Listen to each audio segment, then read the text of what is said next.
Good evening, ladies and gentlemen. Good evening. My name is Joseph Singleton. I'll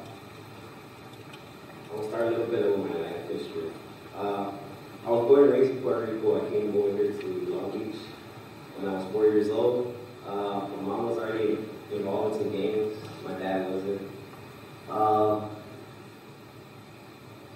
I was always with my mom. My dad was a hardworking man. They had their issues and they separated. So I didn't have a father around for a while. It was just me, my mom, my brothers and sisters. I chose the path that she went through, and I started hanging around in the neighborhood, back to other games and tag and stuff. As I was growing up, from the ages 9, I got into boxing. I was doing good. Everybody thought I was going to be a little warrior, a good kid, and everything else. But I chose the wrong route. Instead, I started hanging out late at night, coming home late. My mom was like, "Hey, where you at?" My mom, "Okay, should be safe."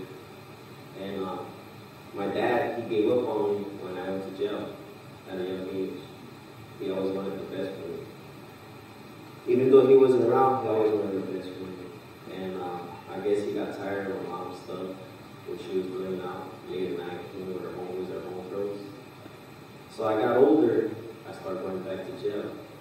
And I stopped for a little while, and I moved back to my mom's, went to school. I was a troublemaker, high school, junior high, got kicked out of district, and I was stuck in the system for a while in prison. I got out of prison, and I met my cousin. I called him up, I called his brother, and I said, "Hey, man, what's up? Tommy, how you doing, man?" And he's like, "Hey, what's up? Long time to see."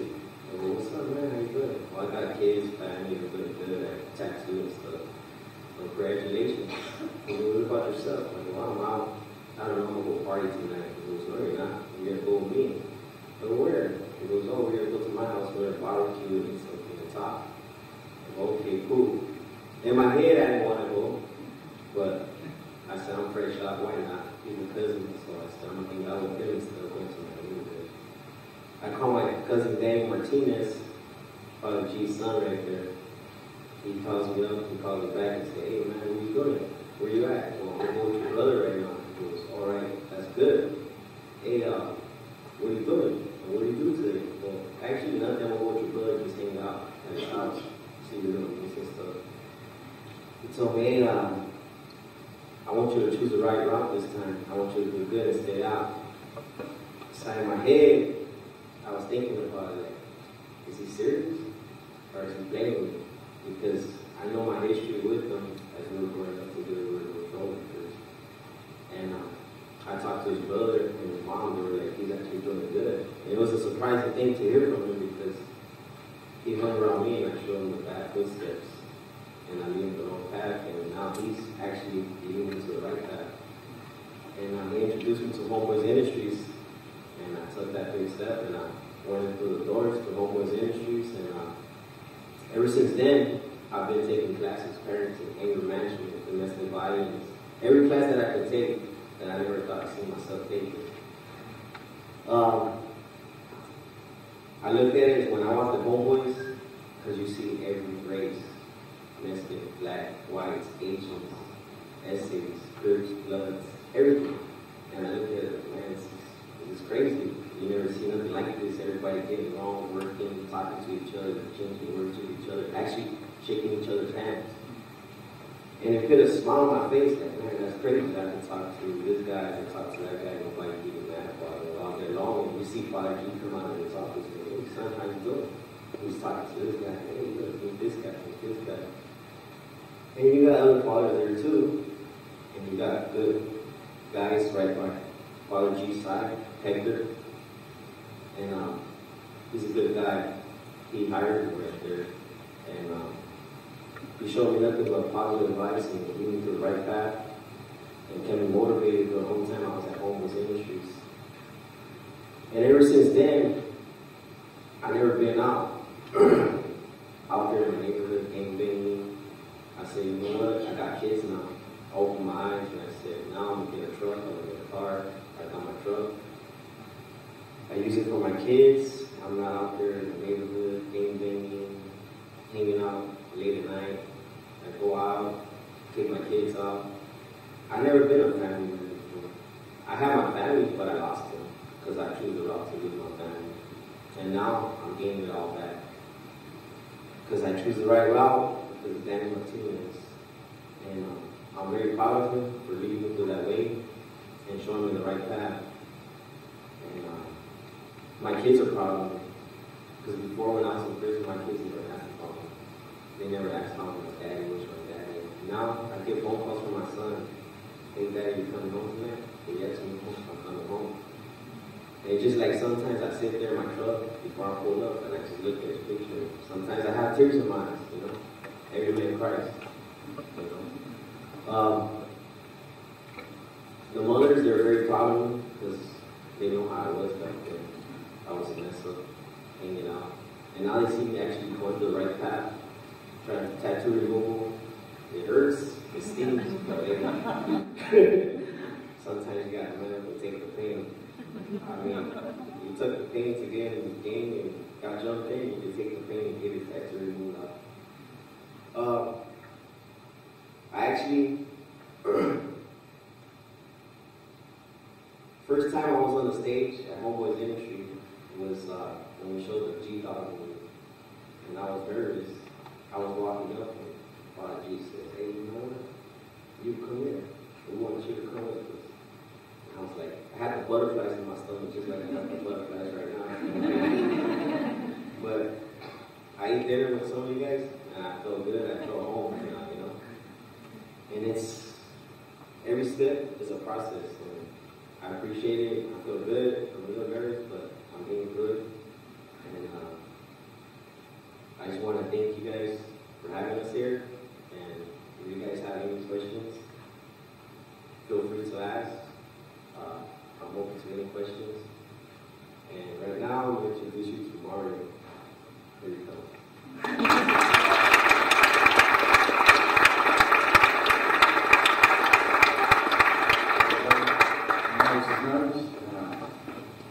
I live the same style as Tito at the time. His name is Joseph, but we all call him Tito. I live the same lifestyle.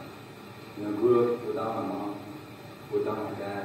And my mom was there, but she was always there on drugs, so she wasn't really there. You know? My dad was a drug trafficker, you know, transferring drugs around the world. Or however he said he did, you know. So I lived with my mother for a little while till my uncle, he passed away. He came out the restroom and the OD, you know. And we, me and my brother and sister, we saw that, and they took us away. And I started living with my grandparents, and my mom was gone. Even though my mom was on drugs, she didn't do nothing. But when I was with my grandparents, I thought I could do whatever I want. You know?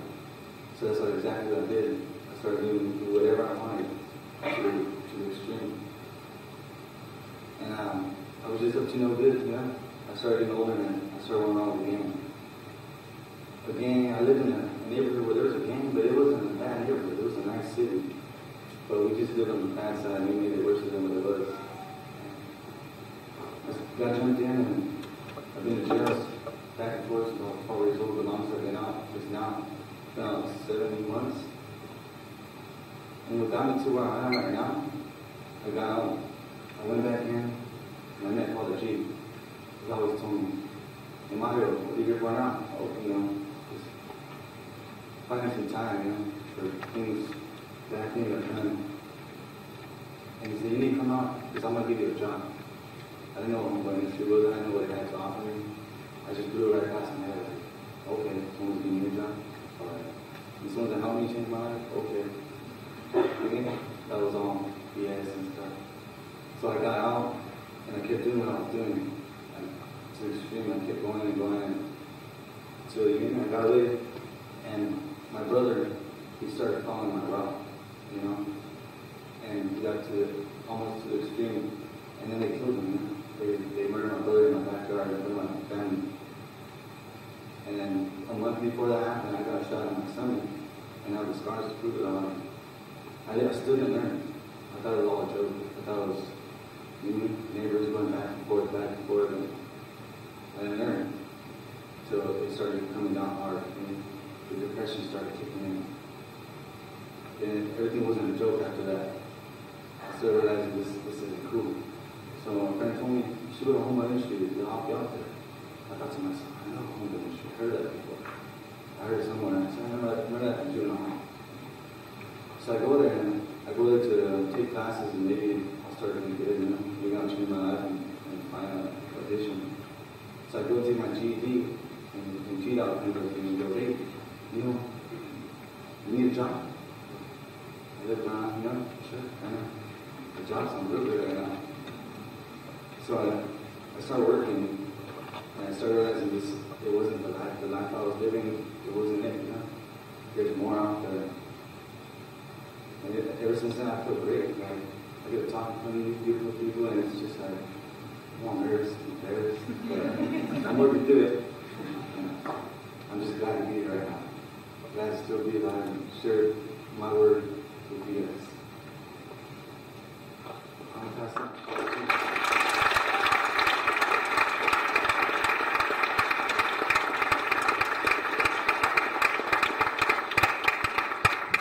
Thank you very much for your hospitality. Thank you to you. The day won't ever come when, honest to God, I'm closer to God or have more courage or I'm noble in my own people. They took their first plane trip, so that was quite the experience. It's a privilege to be here. I was here a long time ago, I guess 12 years or something ago. I apologize, sometimes the people have heard me before, and YouTube is the bane of my existence. Well, I can't suddenly talk about Afghanistan or something. But it happens that people hear stuff. I was at a foster grandparent gathering, a huge gathering one summer in Southern California, and I had been invited to speak there, but I had spoken at the same gathering the summer before, so I thought, why are they inviting me 2 summers in a row? So afterwards, this grandmother came up to me, and I think she liked the talk. She had big tears in her eyes, and she grabbed both my hands, and she said, I heard you last year. It never gets better.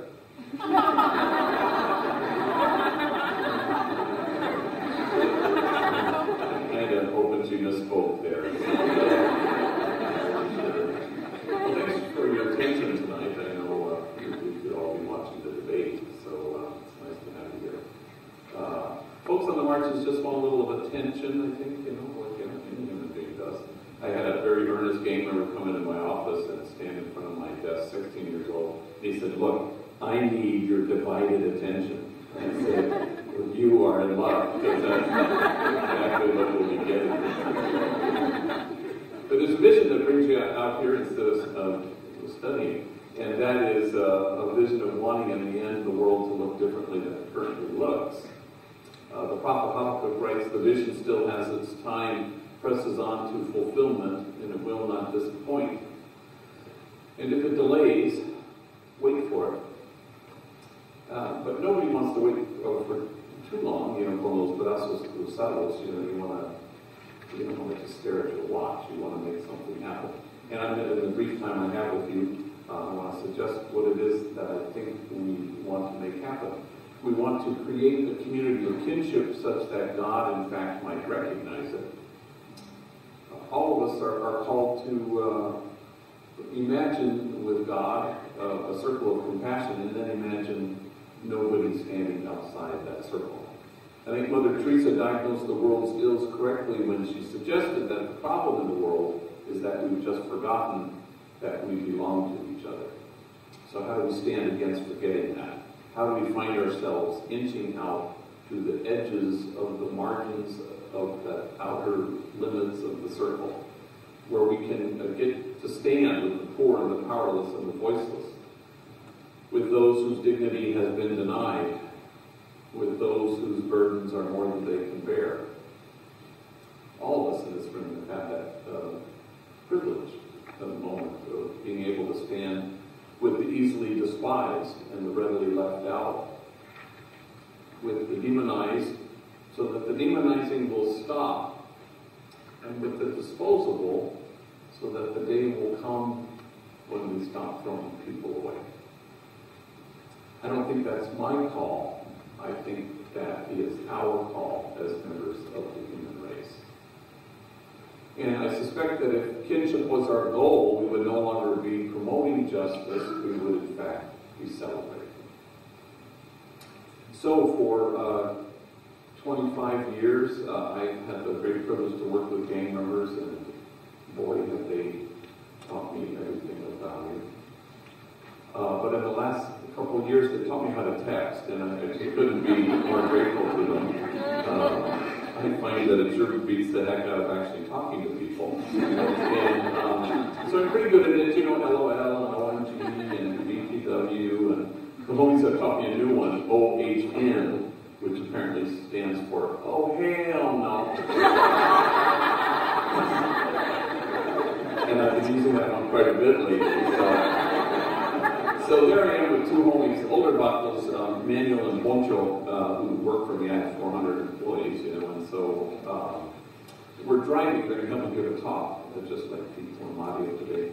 And so we're going to go to a high school in Palm Desert, which is like 2 hours from Los Angeles. So we meet at 9, as everybody gathers at 9, that's when the day begins. And so we drive. Well, Manuel's in the front seat. We're 15 minutes into our trek. Suddenly, he has an incoming text. And he reads it and he kind of chuckles to himself. And I go, well, what is it? Oh, it's dumb. It's from Snoopy back at the office. Well, Snoopy, I just seen Snoopy. Snoopy gave me a big I saw it the day it was beginning. Snoopy works with Manuel in the clock-in room where they clock in hundreds and hundreds of workers. It's a hard job, actually. And I had just seen him. I said, well, what's he saying? Oh, it's dumb. Hang on a second. Hey, dog, it's me, Snoops. Yeah, they got my ass locked up in county jail. They're charging me with being the ugliest bottle in America. You have to come down right now, show them they got the wrong guy.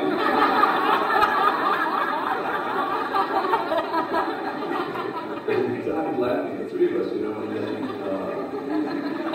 and then I realized that Manuel and Snoopy are enemies. They're from rival gangs. They used to shoot bullets at each other. Now they shoot text messages. And there's a word for that, and the word is kinship. How do we obliterate once and for all the illusion that we are separate? There's an idea that's taken root in the world, that's at the root of all that's wrong with it, and the idea would be this, that there just might be lives out there that matter less than other lives. How do we stand against that idea? Service is obviously a good thing. Who can be against service? But service is the starting point. You don't want to end at service. Because service is the hallway that leads you to the ballroom. You want to get to the ballroom. Because the ballroom is the place of kinship, that place of exquisite mutuality. Because there's a distance even in service. Service provider, service recipient. I'm not the great healer at Homeboy Industries. And that gang member over there is in need of my exquisite healing. But the truth is we're all a cry for help. We all need healing. One of the great privileges of my life was knowing Cesar Chavez as a friend. And I remember a reporter had commented to him once and said, wow, these farm workers, they sure love you. And Cesar just shrugged and smiled and he said, the feeling's mutual. Which is the whole point. That's where you want to get. You don't want to have this distance. Service provider, service recipient. It's mutual. I remember there was a whole meeting and nobody found more jobs to our place than this guy Caesar, but nobody lost more jobs or left jobs more than this guy Caesar. During a period of his time in his early 20s, he was a gang member. I knew him since he was a motociclista growing up in the projects. And he got into a gang and got into trouble, but he'd always kind of wandered back to Homeboy Industries, and he'd either work in one of our businesses and then abandon the job, or he'd get a job out in the private sector. But he was always sort of gravitating back to vague criminality, like usually something involving drugs, the sale of or the use of. And so this was sort of a pattern. So at this one time, he finished like a 4-month stretch of violation in county jail, and there he is sitting in front of me. A smart kid with a great sort of dangerous sense of humor. And he's sitting in front of me, and he says what homies often say, "This time it'll be different." I go, all right. So I picked up the phone, I called a friend of mine who runs a vending machine company in Alhambra, California. Right away, he hires Caesar on the spot. He says, "Have him start tomorrow," just like he had done with other homies that I had sent him. Well, 2 weeks later, here he is sitting in front of me. I go, "Hijo de madre santa, here we go." But this time, he pulls out of his pocket his very first paycheck. And he says, "Damn, gee, this paycheck makes me feel proper. I mean, my jefita, she's proud of me. And my morritos, they're not ashamed of me. And you know who I have to thank for this job." And I said, "Who?" And he looked at me strangely and he said, "Well, God, of course. Oh, sure, go. That's right. Right, that would be God, yes." He said, "You know what I was going to say to you?" I said, "No, God's number one." He said, "You are so lucky we're not living in them Genesis days." That's right, them Genesis days. And he said, "Yeah, because God would have had struck down your ass already by now." Well, we just dissolved in laughter. We just fell out of our chairs. And I defy you to identify exactly, who's the service provider and who's the service recipient. It's mutual. I never felt this more keenly than in my own life. Some years ago, struggled a little bit with health and had leukemia, went through chemotherapy. And as the homies still say, "I hear your cancer's in intermission." So, apparently it's stepped up to the lobby to buy some popcorn. I mean, the line would be long. So, anyway, this news was announced on the front page of the Sunday LA Times. And so the homies came out of the woodwork, and so word spread. And it was just very sweet. I would not trade this period of my life for anything, for as uncomfortable as it was. I remember a homegirl in China left me a voicemail message saying, "Now it's our turn to take care of you." Very sweet. I remember a huge vato named Grumpy, 6'4", standing in front of my desk. Huge lágrimas in his eyes, and apparently God had forgot to give him a neck. And he was standing there and he says, "What do I have that you need?" Meaning organs. Really happy to tell him I didn't need any of his organs, but one of my favorites was a little knucklehead 15-year-old gang member who came kind of late in the game, and I was well into chemo, and the homies would drive me. They would love, please, let me pick you up, let me drive you to pick me up at St. Vincent's Hospital, where I'd stay hooked up from like 9 to 3. And come to think of it, I think that drive to the hospital was actually more harrowing than all the chemotherapy. So I come back and I kick it in the office at the end of my therapy, and this kid comes in and he plunks himself down in my office, and he looks positively stricken. He says, "I hear you have leukemia." I said, "Yeah, I do." And there was this awkward silence, "My cat had leukemia." Yeah. "She died." I said, "Oh, gosh. I'm so sorry to hear that. Awfully glad you stopped by. And really picked me up." Well, my all-time favorite was a homie who called me from jail, collect, a guy named Robert, and we called him Crazy Ace, and he had just read this in the Sunday LA Times. He said, "Hey, what's up with this leukemia anyway?" I said, "Well, it's cancer, it's in the blood. The doctor says my white count's too high." And doctors, they don't be knowing nothing. I said, "Well, what do you mean?" "Well, hello, of course your white count's high." Well, I don't know. I just accept my collect calls from jail. I decided to call it not just a second opinion, but a kinship. that we're in this together, and that there is no us and them. It's just us, and that's kind of the truth of who we are. Homeboy Industries was born during the time I was pastor of the poorest parish in the city of Los Angeles, Dolores Mission, nestled in the middle of two public housing projects, Pico Gardens and Aliso Village, in Boyle Heights. At the time, that was the largest grouping of public housing west of Mississippi. We had 8 gangs at war with each other, and which is unheard of really now. It was unheard of then, making it a place of the highest concentration of gang activity in all of Los Angeles was my parish. So I buried my first young person killed because of the sadness in 1988, and I buried my 185th exactly a week ago, a young man named Angel. So we did a lot of things in those days. The first thing we did, though, was we started a school because there were so many junior high, middle school age kids gang members who had been given the boot from their home school. Nobody wanted one. And so they were wreaking havoc in the projects. They were selling drugs, they were violent. And so I walked out into the projects to them and I said, if I could find a school that would take you, would you go? And to my surprise, they all said yes. And then I couldn't find a school that would take them, so that kind of forced our hand.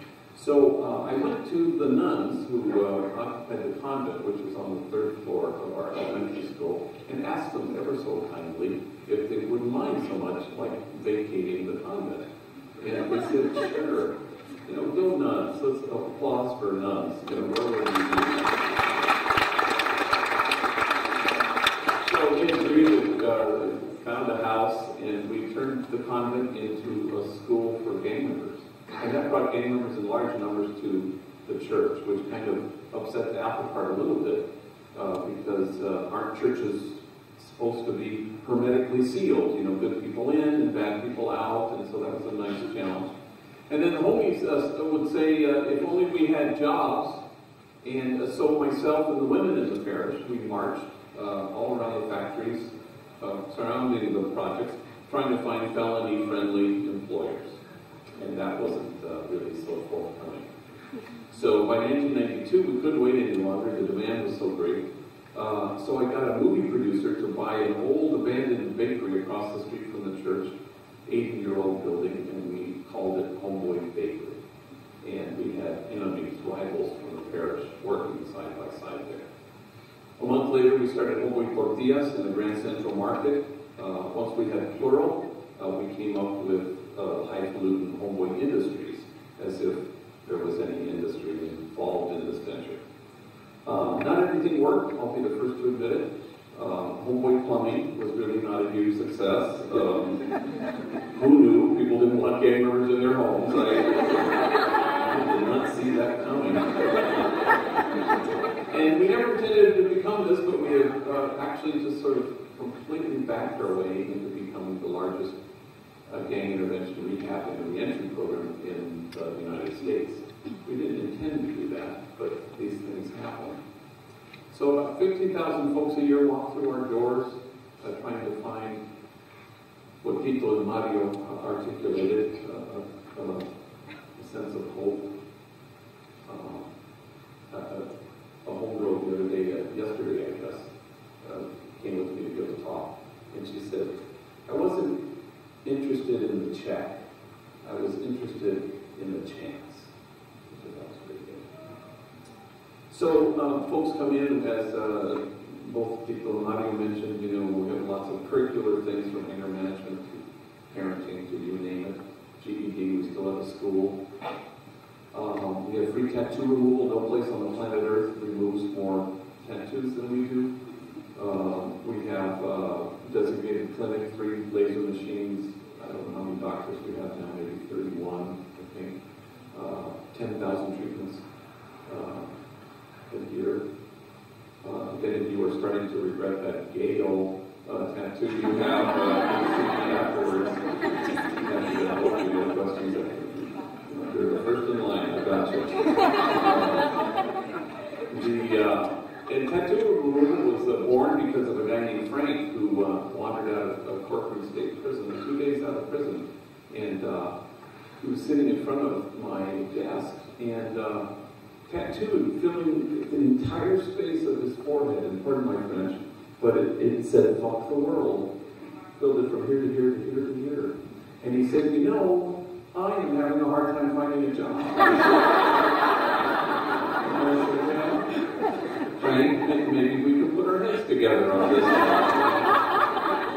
Well, where do I send him? You know, to McDonald's? Do you want fries with it? Mother's running out of the store. So I hired him, and he worked in our bakery. He bagged bread for 2 years. And then I went and searched for a doctor, and I found one at White Memorial Hospital who gave me like 1 hour a month, I think it was, to help with Frank and a few others. Pretty soon I had a waiting list of 3,000 gangers, so we couldn't really continue to do that. So Frank is now a security guard, last I heard, at a movie studio. And there was no trace of the injuries etched on his forehead last time I saw him. So what else do we have? We have solar panel installation training program. We have a huge group of therapists. We have 5 paid therapists, but we have like 42 volunteer therapists. We have a huge slew of case managers. In fact, one of them is a graduate from this institution.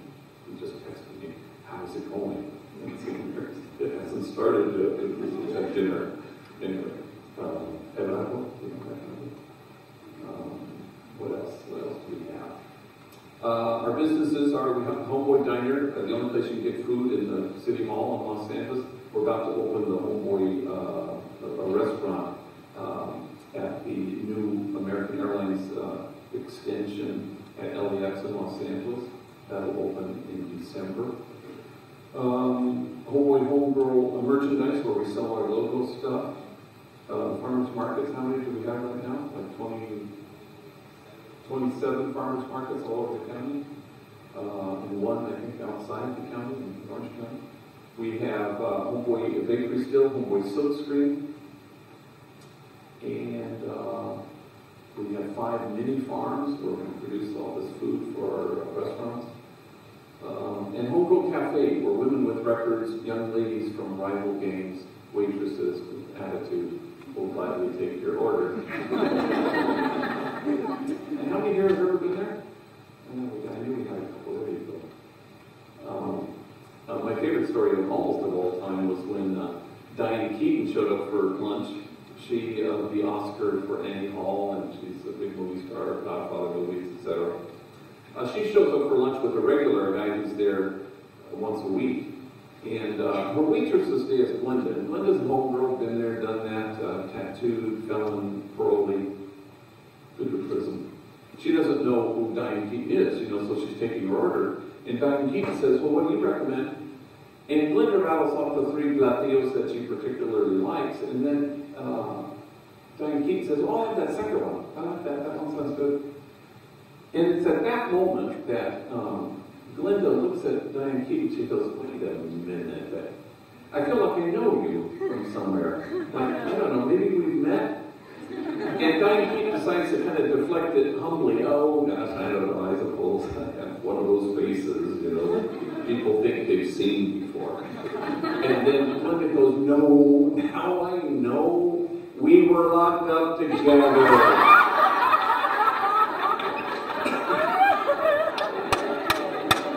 God, that just took my breath away. I don't believe we've had any further Diane Keaton sightings now.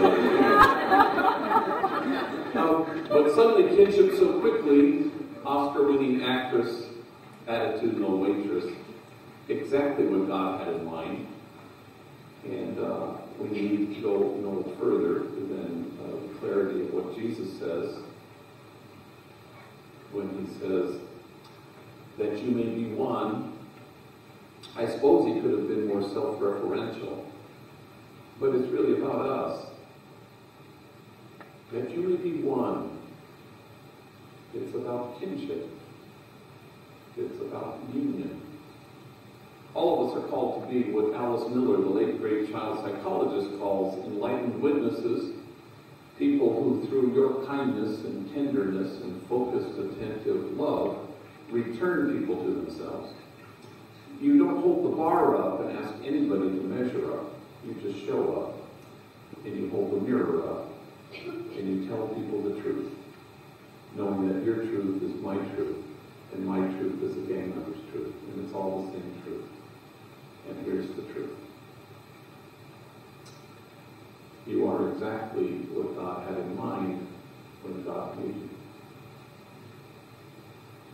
And then you watch folks on the margins as they become that truth, as they inhabit that truth, and no bullet can pierce it, no four prison walls can keep it out, and death can't touch it, because it's huge. But occasionally you have to reach in and you have to dismantle messages of shame and disgrace that get in the way, that keep you from seeing the truth.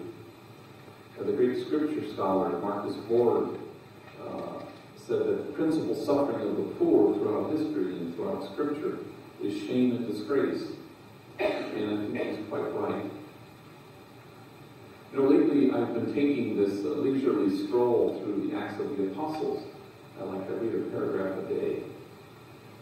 And, you know, I suppose you could see it as sort of a quaint snapshot of the earliest life of an early Christian community. Or you could see it as the measure of health of any community. So wander through it and things will leap out at you. See how they love one another. That's a good one. Another one is, there's nobody needy in this community. That's a great one. But my favorite one is the one that just sort of leapt off the page for me. And it says simply this: and awe came upon everyone.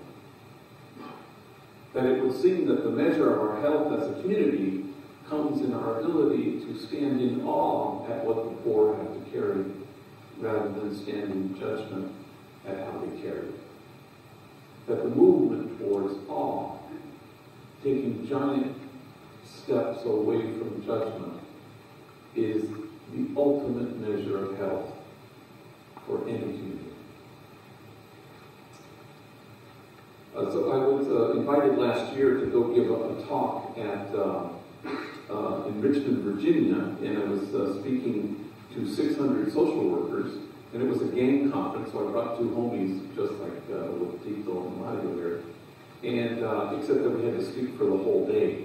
So I had them get up and spend a little bit more time telling their stories, and I hadn't heard their stories. Both of them worked for me at the time.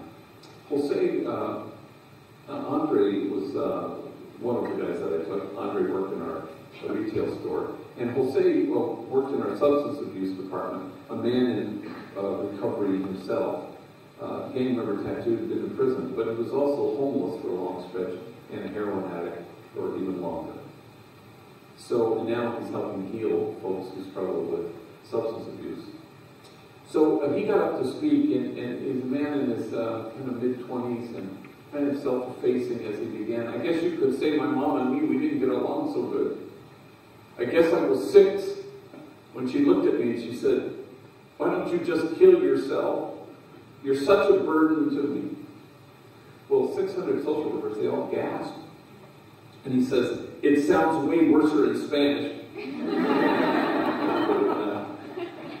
He said, "I guess I was 9 when my mom walked me right up to, drove me down to the deepest part of Baja California, and she walked me right up to an orphanage, and she said, 'I found this kid.' And she left me there for 90 days until my grandmother could get out of her where she had dumped me, and she came and picked me up. My mom beat me every single day of my elementary school years with things you could imagine and a lot of things you couldn't. Every day, my back was bloody and scarred. In fact, I had to wear 3 t-shirts to school every day. The first t-shirt, because the blood would seep through, and the second t-shirt, you could still see it. Finally, the third t-shirt, you couldn't see any blood. Kids at school, they make fun of me. "Hey, fool, it's 100 degrees. Why are you wearing 3 t-shirts?" And then he gets quiet, and he begins to buckle, and he chokes back his tears, because he seems to be staring at a piece of his story that only he can see. I wore 3 t-shirts, he says, well into my adult years, because I didn't want anybody to see my wounds. I was ashamed of them. And now I welcome my wounds. I run my fingers over my scars. My wounds are my friends. After all, how can I help heal the wounded if I don't welcome my own wounds? And awe came upon everyone. We have so gotten this gang thing wrong. Nobody's ever met a good, healthy treatment plan born of a bad diagnosis. That's never happened. I went to a doctor I don't go to anymore, and he thought I had mono, so he treated me for mononucleosis for a year. Well, I had leukemia. I think we can agree there's a difference, you know. You want to get the diagnosis right. This is about a lethal absence of hope. So there I was on the Dr. Phil show. I know, what was I thinking? But we thought we had talked the producers down from doing something crazy, and he was going to promote my book, and the whole hour was devoted to Homeboy Industries, so we figured this can't be bad. And so there I am backstage, and it's a live audience, though it's a tape show, and I could hear Dr. Phil say, and now, ladies and gentlemen, the founder and executive director of Homeboy Industries, Father Greg Boyle. So I walked up there, and to my horror, there's Phil sitting in his stool. My empty stool is next to him, awaiting me in the center of the stage. But on his side of the stage is a beautiful, gorgeous mahogany coffin on one of those gurney wheel deals. On my side of the stage is a perfectly reconstructed jail cell with bed and toilet and sink and bars. They went to great expense. You already know where this is going. So the producers fly unsuspecting 4 little kids, 14, 15, 16 males of color, namely, I think there was one white kid. They fly them to the studio with their kind of distraught single mothers. And each kid he brings out one at a time, and he sort of grabs them by the lapel, figuratively, and says, don't you see where this choice is leading you? To death or to prison. Finally, by the 3rd kid, I said, Phil, I want to break this to you. These kids know this better than we do. They are not lacking information. They know this will lead to death or to prison. They don't care whether it will lead to death or to prison. No kid is seeking anything when he joins a gang. He's always fleeing something. Always. No exceptions. Gangs are the places kids go when they've encountered their life as a misery, and who doesn't know by now that misery loves company.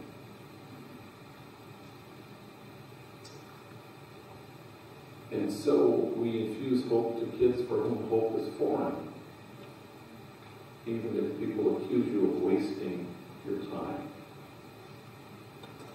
The prophet Jeremiah writes, in this place of which you say it is a waste, there will be heard again the voice of mirth and the voice of gladness, the voices of those who sing. And isn't that the task in the end of your education here, but to make those voices heard? Parentheses.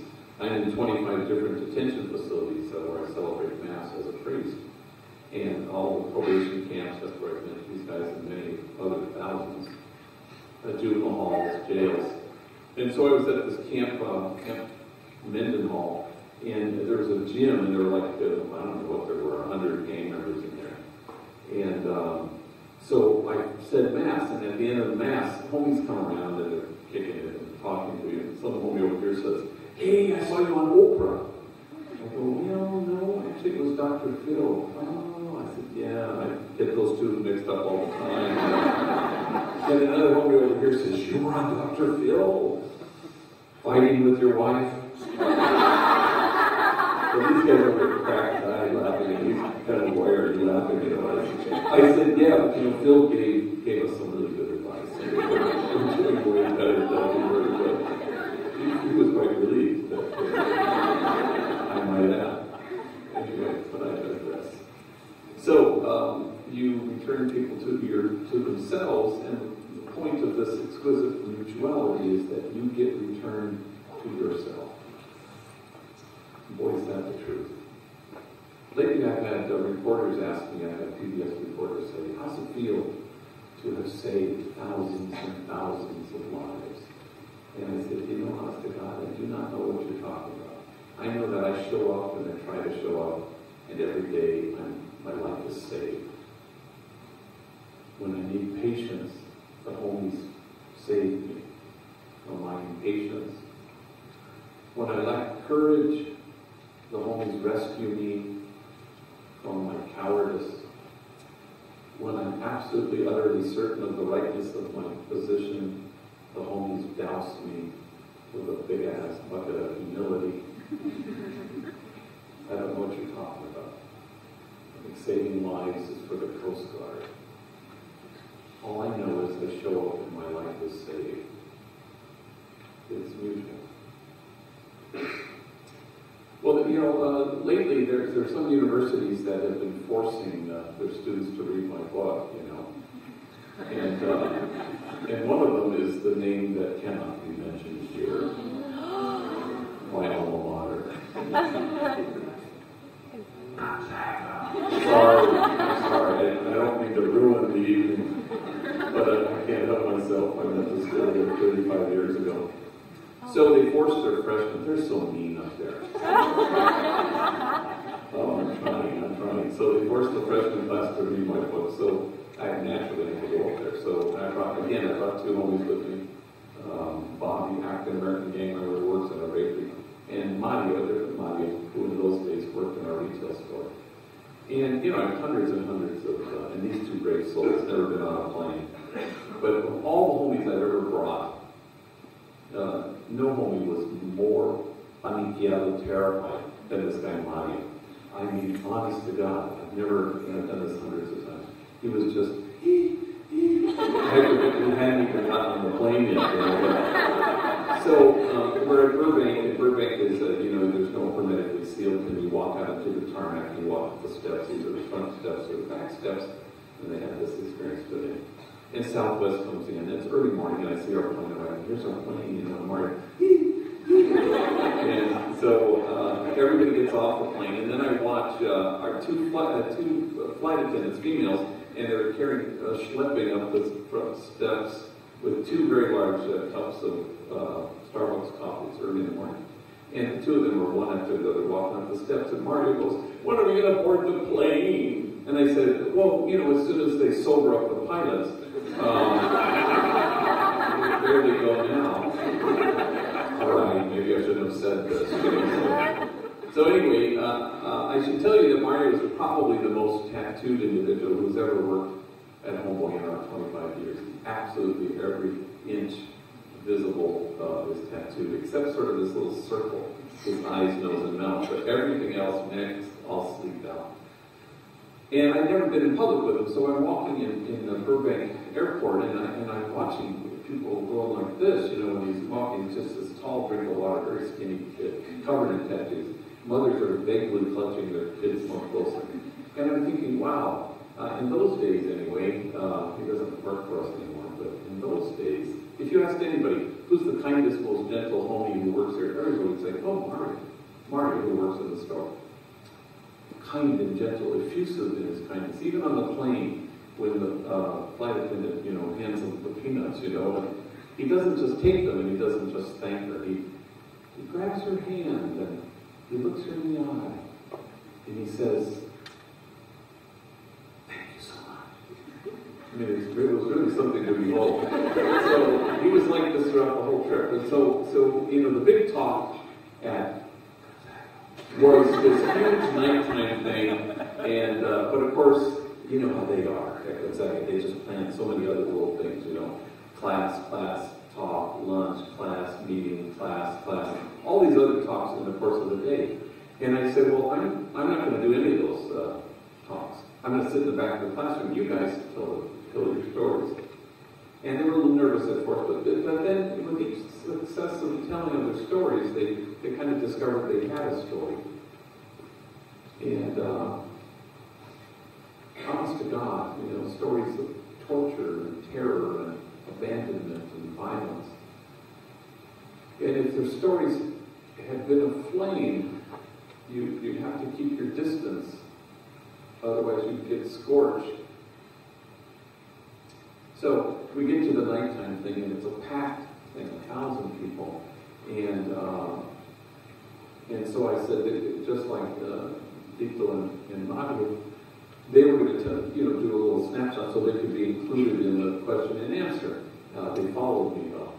And so after I gave the talk, and they gave their little thing, and Mario was particularly terrified speaking in front of folks. I opened it up, any questions? And a woman over here stands and she goes, I have a question. It's for Mario. First question out the gate is for Mario. So Mario walks up to the podium, yes, and he's terrified. I took like this big tall drink of water. And she goes, well, you say you're a father and that you have a daughter and a son, and they're about to enter their teenage years. What wisdom do you impart to them? What advice do you give them? And Mario just closes his eyes and he's just herniating himself, trying to come up with whatever sentence he wants to formulate. And he's just straining to answer this question. And before he can actually answer it completely, he blurts out the words, but he catches himself. And he starts to choke back his tears and he can't speak. And he closes his eyes again, but he wants to get this whole sentence out.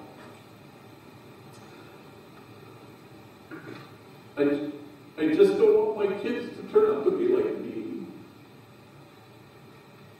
And there's silence. Until the woman who asked the question stood, and now she can barely speak, holding back her own tears. And she looks at Mario and she says, why wouldn't you want your kids to turn out to be like you? You are loving, you are kind, you are gentle, you are wise. I hope your kids turn out to be like you. And 1,000 people stood, and they would not stop clapping. And all Mario could do was hold his face in his hand, so overwhelmed that he had been returned to himself. And I think that's the only praise God has any interest in.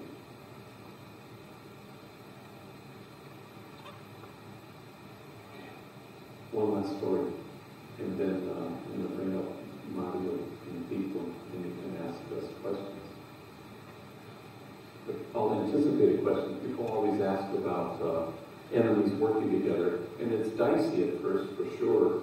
A homie will come in and say, I'm ready, and I'll say, okay, I have an opening in the bakery, but you're going to have to work with X, Y, and Z, and I rattle off the names of enemies, rivals.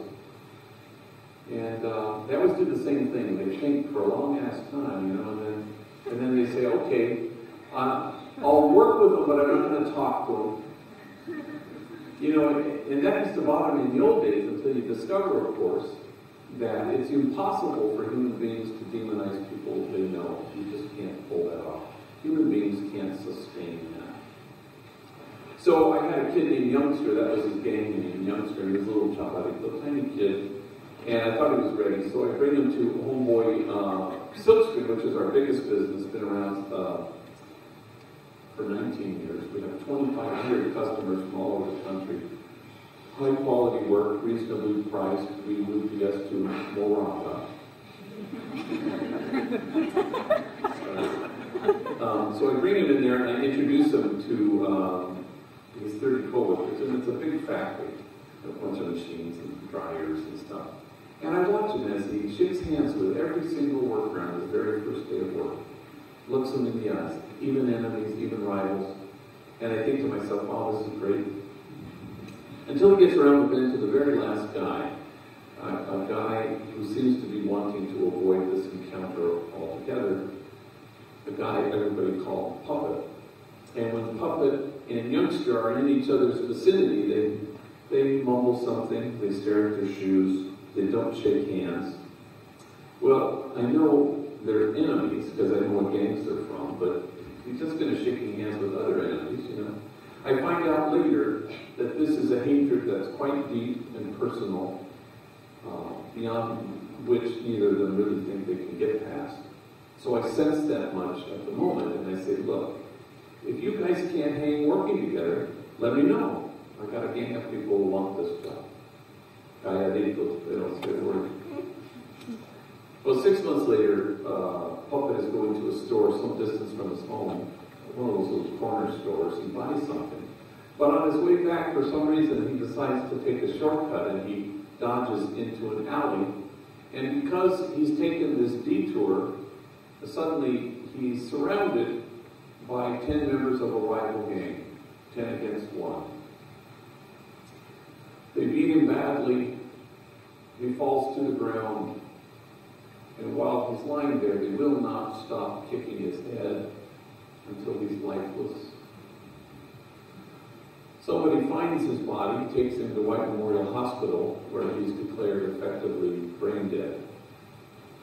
But it's the policy there to keep you connected to machines for 48 hours, so you can get 2 days of a flat read, no brain activity, and then the doctors just sign the death certificate, making it official.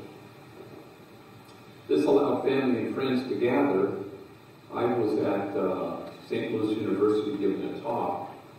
I flew home. I've seen a lot of horrible things in my life, but nothing to compare to the sight of this young man with his head swollen many times its size. It was horrifying. You could barely train your eyes on him. And so at the end of the 48-hour period, the 2 days passed, and I gave him a blessing. I gave him la unción de los enfermos. And we disconnected. And a week later, I buried him. But after the first 24 hours after he had been beaten and lying in the hospital, I was alone in my office. It was 8:30 at night, and the phone rang, and it was Youngster, Puppet's co-worker from the silk screen. Hey, he says, that's messed up. About what happened to Puppet? I said, yeah, it is. And then with a certain kind of eagerness even, he said, is there anything I can do? Can I give up my blood? And we both fall silent under the weight of it. Until finally he breaks the silence, choking back his tears, and he says with great deliberation, he was not my enemy. He was my friend. We worked together. Now, can I say that always happens at Homeboy Industries? Yeah. Any exceptions? No. And it shouldn't surprise us that God's own dream come true for us, that we be one. Just happens to be our own deepest longing for ourselves. For it turns out it's mutual.